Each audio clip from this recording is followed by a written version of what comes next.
So the next question here is, how does one measure understanding? This is a really, really big question. So I'm gonna alter it just a little bit so that it's a little bit more manageable to answer.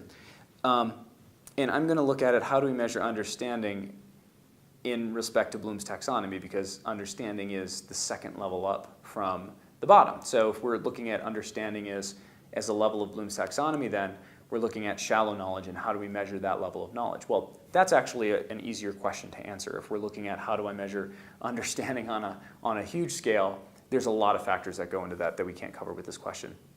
But as we're looking at Bloom's taxonomy, if we're looking at the bottom three, remember, understand, and apply, these are things that we can actually do. These are rote. So remember would be simply, do you remember a line from the lecture, or do you remember the definition of covalent bond in chemistry, whatever your topic is? And understand is just a step above that, right? Do you understand what that means? When is a covalent bond, when does it become important? What are the electrons doing in a covalent bond, right? So these are things that are getting them to start to take what it is they're remembering and start to seeing connections between the two and really understand, and that's building that foundational level. So when we talk about how do we measure understanding, the types of questions that we're giving them are going to largely be the shallower end of questions, which are important, right? We don't want them to stay or linger in the shallow level, and if the only thing they're able to do well are these low-level things, then they're not developing and developing a deep comprehension of the materials, but they're absolutely necessary. It's necessary for them to remember and understand these things so they can go on and do the deeper things like create and evaluate. So how we measure that, in fact, the shallow things are really easy to measure.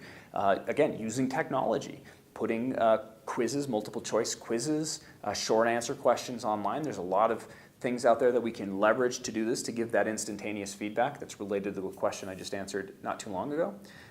And measuring that is so much easier. And then the faculty can log in to whatever site they're using and see what are the answers in aggregate look like, what is the distribution of these answers, and the students then have an ability to test their understanding. Do I understand, again, let's use this covalent bond example. I'm not a chemistry person, so I really don't know what I'm talking about, but if I have some sort of misunderstanding of what a covalent bond is, and I'm thinking covalent is ionic, then that's a good point in time where I can have that information repaired so that I understand that there are differences between them and that one is not the other.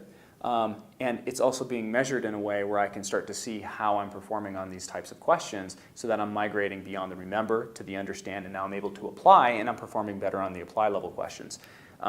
So hopefully that answers the question. I know the question might have been a bigger question, but for purposes of this Q&A, I think it's an easier question to answer.